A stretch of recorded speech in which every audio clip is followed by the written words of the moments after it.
To learn with वर्षा।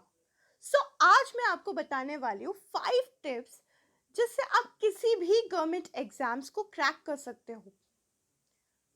ये सारे tips जो है वो मेरा खुद के अप्लाइड टिप्स है एंड मैं आज आपके साथ शेयर करने वाली हूँ। सो फर्स्ट ऑफ ऑल, अगर आपको कोई भी गवर्नमेंट एग्जाम क्रैक करना है उसके लिए आपको ये 5 इंपॉर्टेंट जो टिप्स है वो हमेशा अपने दिमाग में रखना है। सबसे पहले आप अपने स्टडी मटेरियल को सेंट्रलाइज कीजिए, या फिर मैं ये बोल सकती हूँ कि आप अपने स्टडी मटेरियल को बहुत ही लिमिटेड बनाइए। अक्सर स्टूडेंट्स बहुत बड़ी ये गलती करते हैं कि वो यहाँ वहाँ हर जगह से जहाँ से उन्हें नोट्स मिलते हैं वो पढ़ना स्टार्ट कर देते हैं। बट अगर आप ऐसा करोगे तो आपका बहुत सारा टाइम जो है वो वेस्ट होगा, बिकॉज आपने जो भी पढ़ा आपने यहाँ वहाँ से बहुत सारी जगह से पढ़ लिया और फिर आपने उसको रिविजन नहीं किया, तो it doesn't make any sense. अगर आप किसी स्टैंडर्ड बुक से भी पढ़ते हो तो उसको आपको अपने नोट्स में लिखना ज़रूरी है। उसके जो इंपॉर्टेंट पॉइंट्स है आप नोट्स में लिखो, फिर आपको उस बुक को रेफर करने की ज़रूरत नहीं है, आप उसके पॉइंट्स ऑलरेडी लिख चुके हो। सो इस तरीके से आपके अपने सोर्स को, आपके रिसोर्स को आपको लिमिटेड करना बहुत ज़रूरी है। अगर आप किसी एक जगह से पढ़ रहे हो तो आप उसी जगह से पढ़ो। आप 4 जगह से पढ़ने की कोशिश कभी मत करना।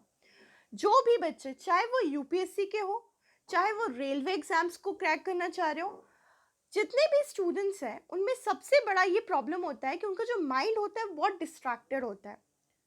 एक लेक्चर देखा, अगर फॉर एग्जाम्पल कोई यूट्यूब से पढ़ना चाह रहा है, एक लेक्चर यूट्यूब में देखने के बाद उसको लगा कि ये वाला जो लेक्चर है मैथ्स का कोई टॉपिक है, फॉर एग्जाम्पल जैसे रेशियो का टॉपिक किसी ने पढ़ लिया, उस टॉपिक को रिवाइज करने की जगह अक्सर बच्चे क्या करते हैं, उसी टॉपिक को किसी और सर से पढ़ने की कोशिश करते हैं।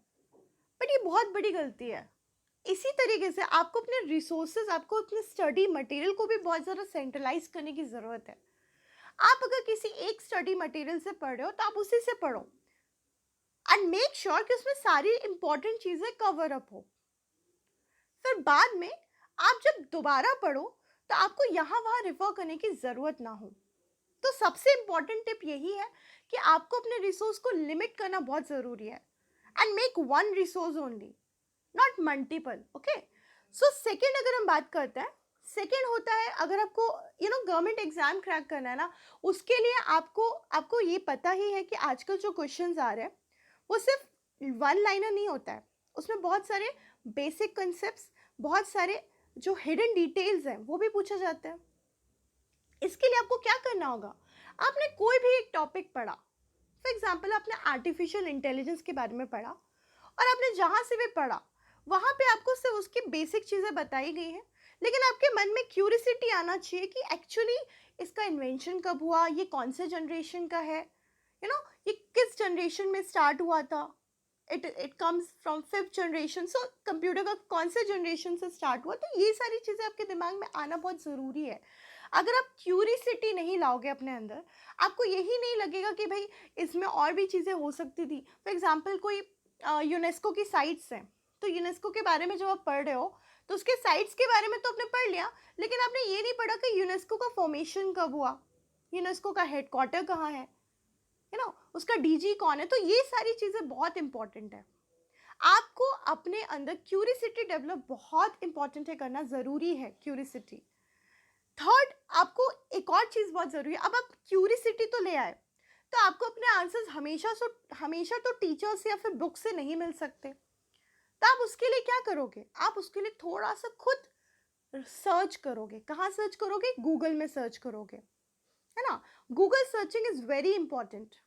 गूगल में आपको अपने क्वेश्चंस के आंसर्स मिलेंगे और आपको क्वेश्चन के आंसर्स फाइंड आउट करना भी ज़रूरी है। फॉर एग्जाम्पल टीचर ने आपको कोई एक टॉपिक बताया, उस टॉपिक से रिलेटेड आपके दिमाग में कोई और क्वेश्चंस अराइज हुए, तो आप उसमें क्या करो, गूगल सर्च मारो और उसके जो आपको क्वेश्चंस जो अराइज हुए आपके दिमाग में, उसके आंसर्स आप अपने नोट्स में लिख लो। ये थर्ड बहुत इंपॉर्टेंट टिप है। इसके बाद अगर हम बात करते हैं रिविजन, अगर आप रिविजन नहीं करते ना, जैसे आपने सुबह कुछ पढ़ा देन उसके बाद आपने उसको रिविजन ही नहीं किया उस दिन, तो इससे आपका क्या होगा, आपने एक दिन रिविजन नहीं किया, दूसरे दिन आप भूल जाओगे। सो रिविजन बहुत इंपॉर्टेंट है। आपने एक चीज़ पढ़ी उसको आपको 10 बार पढ़ना है, तभी जाके आपको वो एग्ज़ाम में हेल्पफुल होगा। अदरवाइज एग्ज़ाम में वैसे ही इतना प्रेशर होता है, आप एग्ज़ाम में डेफिनेटली भूल जाओगे। सो अगर आप उस चीज़ को रिवाइज करते रहोगे तो भूलने के चांसेस बहुत कम हो जाते हैं। तो रिविजन बहुत इंपॉर्टेंट है। स्पेशली अगर मैं बात करूँ रेलवे एग्जाम्स के जो क्वेश्चंस हैं, मैंने खुद रेलवे निकाला है, रेलवे आरआरबी जेई निकाला है। सो मुझे पता है कि रेलवे के जो एग्जाम्स के जो पेपर होते हैं ना, वो बहुत ज़्यादा अनप्रिडिक्टेबल होते हैं। यू कांट इवन डिटरमाइन कि किस टाइप के क्वेश्चंस आ सकते हैं, स्पेशली जीके के क्वेश्चंस। तो जीके के क्वेश्चन तो आप बहुत ही अनप्रिडिक्टेबल होते हैं, तो you have to cover up one year current affairs predominantly, you have to cover up. Even railway में तो 2 इयर्स का भी पूछ लेते हैं। सो आपको बहुत सारा पढ़ना है, इसीलिए आपको जो भी पढ़ना है उसका रिविजन करना बहुत ज़रूरी है। तो ये 4th इंपॉर्टेंट टिप था जो मैं शेयर करना चाह रही थी आप लोगों के साथ। अब 5th जो इंपॉर्टेंट टिप है वो है मॉक टेस्ट प्रैक्टिस करना। बहुत सारे बच्चे बहुत सारी बुक्स ले लेते हैं and they don't practice it all. उनको अगर ऑनलाइन टेस्ट है ना, तो आप बुक से मत पढ़ के आप ऑनलाइन टेस्ट के क्वेश्चंस लगाओ। आप किसी पर्टिकुलर आपने कोई टॉपिक कवर किया, ठीक है, आपने उस पर्टिकुलर टॉपिक के क्वेश्चंस बुक से लगा लिए, लेकिन आपको मॉक टेस्ट देना बहुत ज़रूरी है। आप मॉक टेस्ट से अपना कॉन्फिडेंस बूस्ट अप करते हो, अपने आपके जितने भी ना गलतियां हैं वो फाइंड आउट कर सकते हो। एक दिन में एक मॉक टेस्ट कम से कम देना बहुत ज़रूरी है। जो भी गलतियां या जो भी आपके वीक सेक्शंस है उनको डिटरमाइन करिए एंड उस पर वर्क करिए। आपका जो स्ट्रांग है वो तो आपका स्ट्रांग रहेगा ही, लेकिन आपको वीक को स्ट्रांग बनाना बहुत ज़रूरी है। So that's all for today. इसके बाद मैं और भी इंपॉर्टेंट पॉइंट्स आपके साथ शेयर करूंगी। So please like, share and subscribe my channel.